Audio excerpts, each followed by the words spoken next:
All right. I'm gonna talk about the trials and ordeals I went through to play fucking Monster Hunter Wilds, bro.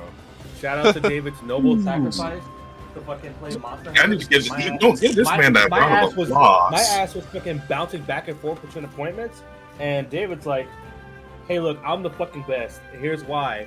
He got me the fucking Penny Arcade limited edition Monster Hunter pin, and I will say this before you go into detail. Capcom, what the fuck? In the fact that it was, you gave like maybe what 6 people, like a handful of people, an hour per session. And Yeah, like, the Capcom booth was tutorial. definitely the most popular booth on the show floor. Period. Hands down. Capcom, Zenless, and then Five Nights at Freddy's. That booth Yeah. really was popping as well. But like the Capcom That's booth, saved. yeah, but the Capcom booth for sure was the priority for a lot of people. Monster Hunter Wilds is one of the most anticipated games of next year. It's probably gonna be in the GOTY conversation for sure. And Capcom underestimated it not only here but also at Gamescom. If you saw posts from Gamescom, Monster Hunter Wilds was hitting up to 8 to 12 hours of line length. It capped Are you immediately. seriously? Yep. I'm talking about Monster Hunter Wilds was capping immediately. Frame 1, if you weren't in that line within the first 15 seconds of that door opening, you weren't playing that day. I am dead ass. So So let me put it in perspective. So Yeah. David got up early as shit. He was like the first person. I was at in the booth. first wave of people going in. Patricia and I were like came in a bit later, and we were still in the first wave. We were just like in the merch booth across the way from the entrance. Mm-hmm. I shit you not, like David said, frame 0 at capacity. I said, fuck it, I don't care anymore. I'll just play the demo when it comes out, or I'm going to buy the game on release. It's not worth my time to try and fight for 6 fucking hours to fucking play a game for 1 hour. Yeah. Nothing is what Yeah, that game is a lot of people have a lot of grievances with Capcom right now. Mostly the people who know they want to play the game, because like I said, the line would cap at capacity, frame 1, In like as 1 soon as the minute. doors open. And when me and my friend Harley, we got into the line, shout out to Cosmic Bones, if I didn't pull him up closer to me, he wouldn't have got in line. Like, I saw him across the crowd, and he was there was still plenty of room because they were going to tell people to condense anyway. So I reached out to him and I was like, grab my hand, I'm pulling you towards me. And he was like, I'm scared. I was like, come the fuck to me or you're not playing this game. So he was like, I'm scared. I was like, you need to come to me, or because we still have literally, it's like, take my hand. No, Dave, you should have been like, hail to the king. Let him go. He just goes. No, dude. So, because I literally documented the whole experience because I need people to see, and Capcom to see, how bad the experience was to get your hands on Monster Hunter Wilds, because it was actually an experience to just, and I'm so happy I documented the whole thing. Like Brendan said, I got up there early, like Friday. Honestly, Friday I should have went for my media time. I didn't account for how popular the game would be or how small the booth amount would be. Because me and Alante, we did Zenless and we did Pokemon Frame 1 on Media Hour. I don't regret it. I had a great time. Pokemon's always like a second booth. But basically, Capcom Creator, I'm in the Capcom Creator program, and a whole bunch of other people that were at PAX also were in the program. And Friday, pretty much everyone who was in the Capcom Creator program that was going to PAX was like, Capcom will hook us up because they will get us priority or an appointment set up to play the game. Psych. Friday, Media Hour, they got maybe 12 people able to play for Media Hour. And then after that, they were like, oh, there's a lot of y'all, and this line is capped immediately. Psych, you guys are going to have to get in line like everyone else. So they couldn't help creators at all. I think that what they should have done is like, hey, Capcom, like how because you had a Capcom Creators meetup like at the end of the show, 4 hours. Like, do it around that time. Be like, okay, like after hours or something. Yeah, or either after hours or be like, hey, here's what we'll do. you Capcom creators, you get a sticker, you get a badge that goes on your fucking badge. It says, Come back after the I'm a show Capcom floor creator. closes. Come in before the show floor opens, Uh-huh. and we'll get you guys. We'll get as many people as we can in possible. Yeah, that would have been before cool. that happens. And then a small side gripe. This is just about PAX as a whole. Uh-huh. Why the fuck is Media Day only like media and the content creators only allowed early on Friday and not every single day? I would at the very least say Friday and at least Monday, because Saturday, Sunday are the busiest days. Yeah. See, that's the thing I noticed with like a lot of these entertainment conventions and expos is that media, it means something but doesn't mean shit at the same time. Yeah, like unless like you're fucking like, I don't know, like news. This is like fucking like actual like from a news. A professional outlet that gets like, appointments on the inside. Yeah. Unless you're something big in name, because I remember when I was at PAX West with you, Brendan, last time, we were trying to get some coverage and whatnot with one of the tech booths, and they couldn't give us a light of fucking day. Yeah, I'm like, and I was actually offended because I'm like, I get it, because I was just a fucking attendee. I was not a content creator, and I'm like, then looking back at it now, like I had so many more opportunities just by flashing my fucking badge, just fucking walking in and being like, yo, I'm a content creator. Can I talk to you? Or can we set up something? But yeah, the yeah, badge didn't do shit for Monster Hunter because the game was so insanely popular. Another thing as well, because I want to also talk about it too, is so I had to get a medical badge, so I had one of these up there as well. Talking to some other people who also had medical badges and stuff. So I was telling because when I was over at the other building, over there like where Undisputed was, I was talking to somebody who also ended up doing the Capcom line. And I told them, like, yeah, I have a medical badge. I'm thinking about going over there. Trying to find out people with medical badges as well was still waiting upwards like an hour and a half, 2. No, they still was waiting like upwards an hour and a half. Yeah, like an hour and a half. For Monster Hunter, yeah. But for every other line, you do get priority for every other thing. But Monster Hunter, you at least get your line cut down to like maybe an hour and a half, 2 hours at most. But that's still fucking crazy. Yeah, so everyone collectively was just like, Capcom, if you're gonna bring this back to any conventions in 2025, you need like 10 stations. Yep. You need like 10 stations for 4 stacks and at least like 5-6 stations for singles to knock that wait time down. Or don't even bring it to shows anymore. Just put the damn demo out whenever you guys go to conventions. Just put the demo out. Just have people there like answering questions about it, and then like just have like let the photo op be there. Still, the photo op was cool. The secret photo op was cool. Or even this may sound bad, but do like not a like kind of like a raffle.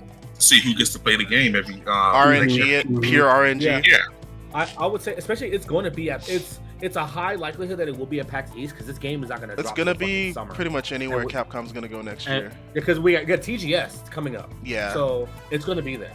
But with that being said, definitely Capcom. Love you guys dearly. However, PAX West for Monster Hunter was not handled very well, and I would definitely say either don't bring the game at all, I don't bring the game at all. Just have like just demo footage just rolling of like other Capcom creators who played the game early or played it at Gamescom. Just have that footage just rolling on a big ass. Or make the booth insanely huge. Or make the booth insanely huge, or find a way where that way your creators and attendees have some time to play, because they have done the demo structure where you're like, oh, I can go, you can just choose a weapon and you do like a quick hunt, or you do like a quick hunt against something super weak, and then it's like a 20-minute quest. Yeah, or just straight up hard cap the time on the demo, because like chat was saying, they were letting people do full hunt time frames. Because so basically in the hunt, that's like you were on the part of the map that. So I'm rolling Maximilian Dude's footage here because they wouldn't allow anybody to capture gameplay of their session off screen or direct, because they were saying basically it's not a fully optimized version of the game. They don't want that type of stuff circulating, which is fine. Whatever, I understand. Whatever. But you got a full 50 minutes if you and your squad were veterans in Monster Hunter, and you were like, we're not gonna kill the Alpha Doc Shiguma immediately, because that's the weakest monster. That's like the demo monster. We can kill this thing, no issue. Then also they had the other thing that was like the frog-looking motherfucker that like licks rocks. They had that leech-looking thing that like drills through the sand, and then they had the Ray Dow, which was basically the flagship monster of the game for right now, which is like the railgun dragon. And basically everyone that I was around that was like, we like this game and we want to play this game and get the most out of our time, and everyone's like, I was around so many people. Like I said, I'm gonna post the vlog, I'm gonna post the experience, but there were 4 dudes near me. They all had Sunday badges. They weren't coming back on Monday. They were like, we literally just came here on this day. We want to play Monster Hunter. Our squad plays. They were like, we want to play this game, and this was their only opportunity. Luckily, they got in the line, but they were like, we're killing this fucking dragon. So, and then the other guy near me, he was like, I've been in this line 3 times. This is my last chance to try to play this game. I'm killing this fucking dragon. So, all those people were just like, we're gonna find this thing, because obviously you could find it when the storms started kicking up and things like that. That's when then on the map it would say like question mark showed up. You look it up on the map, you go find it. So if you knew how to track monsters already from like Worlds and other games, you knew how to find it. It wasn't as random as like the people at the booth are making it seem like it was RNG. If it's gonna show up. You just got to know how to track it, basically. So it was cool. Me and my team, me and Harley waited 4 hours. Me, Harley, and the other 2 guys we were talking to the whole time. Insect Glaive main, a hammer main, and then Harley was using it was an Insect Glaive long sword. And then Harley was using switch axe and bow, and then I was using charge blade and light bow gun. That thing blew the fuck out of Harley point blank, killed him, and then it double KO'd the other 2 guys. We died in 15 minutes. But you know what? It was a damn good time. That gameplay is so fucking good. It's so smooth. It feels so good. Since you can wear whatever armor you want, I had my nigga's legs out. I had his arms out. I was wearing probably a female outfit, but I was a buff-ass dude with just like his legs and arms out. It was so fun. But yeah, like I said, I'll talk about it more later. Capcom dropped the ball on that. Pissed a lot of people off, but the game was worth it. You're welcome, Brendan. Glad I got my picture on my secret. Yes. I just want to put this in perspective. Like, Capcom still kind of technically learned from their mistakes, because this point was like, you said it was about like 4 hours that you had to wait, right? Yes, and we thought she was highballing it. She was not highballing it. My dog's barking like a mad dog. She was not highballing. Take me outside. Take me outside, father. Now, but the thing is, in comparison, how long was the wait at Gamescom? It got up to like I think 8 hours at one point, because Gamescom I think was open longer or something like that. Yeah, Gamescom is open longer. Gamescom has a longer show floor. Like, so they were literally open up the whole time. Yeah. Like if you're going to Gamescom to play Monster Hunter, that's your one and only mission, and that's it. Yeah, 12 hours. Also, I heard 12 hours as well. But either way, if they literally only had those 3 demo stations at Gamescom, that's crazy. I really just can't wait to get my hands on this. Like I'm hoping that we get a demo, like we could just play on our own, like how we did with Monster Hunter 4. We're at the point where this game feels like it could come out very soon. Like they said 2025, and it's definitely not getting delayed, so it's probably going to be up by like July. August. Summer. I'm calling summer, because July or August. Finish the game feel. Yeah, remember you have to make a wide berth for Grand Theft Auto. But speaking of gameplay, how did it feel? How was the gameplay? You need like? Oh, it felt super smooth.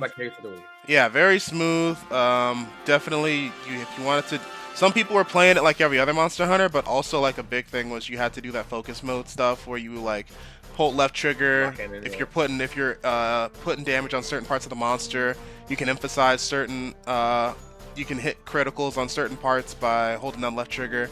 Also, it opens up a couple extra moves in your arsenal too if you're just holding down L2 plus whatever button is associated with whatever thing that is.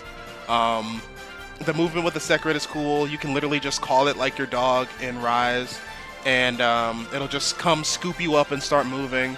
You can basically attack while you're on it. It's great for alternative ranged weapon fire, so I was definitely just running in circles around the monsters, shooting pot shots at it while they were also up close cutting down at it.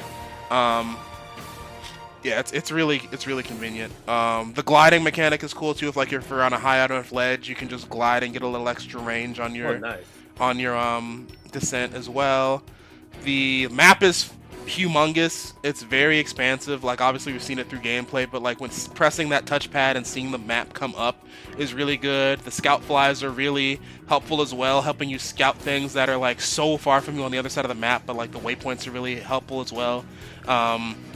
The health bar, since it's more like a waveform thing rather than a straight up bar, we realized that it's also a way to telegraph strong attacks you need to evade, because before a strong attack hits you that will probably kill you, it'll start spiking like super heavy. Like it's basically your heart rate, and if you see that happening, you need to get the fuck out the way. Like it's a really good tell. It's just another thing to help you know that you're about to get fucked up. And it's really good. So did they bring? So question for you. Yeah, like Gina says. Yeah, adrenaline meter. Yeah. So question for you, and let's talk about, speaking of that meter. Let's talk about the one for the monsters. Did they bring back the one that they had in World, where they had that fucking like EKG, where it's like, okay, you see when it's high, that means it's at high health, and then when it's low, they're at low health. I didn't see anything like that when I was playing. I gotcha, because I appreciate that as an indicator. Like as someone who's hunted for years, like I can tell when a monster is just about done. But I do appreciate that it definitely made it easier for a lot of newcomers in this series, where it's like, okay, you're not sure how close you are to death, you are to killing it. Like if you look on the mini map, you'll see the icons for like, okay, it's hungry, or it's exhausted, or you see the skulls and it's about to die. Like, things like that to help new hunters kind of get used to the ebb and flow and like the game. But just looking at the gameplay footage, like the animations are way smoother. Like, it's just getting better and better over time, and I'm super hyped to play this shit, especially because they finally listened to the community and gave us crossplay. Holy shit, you got to It's a way too fun. Yeah, definitely. This is gonna be a big one for next year. Capcom is in their back for the FGC, but also they're gonna like feed everyone with Monster Hunter Wilds in general. Definitely my game of the year for 2025 for sure.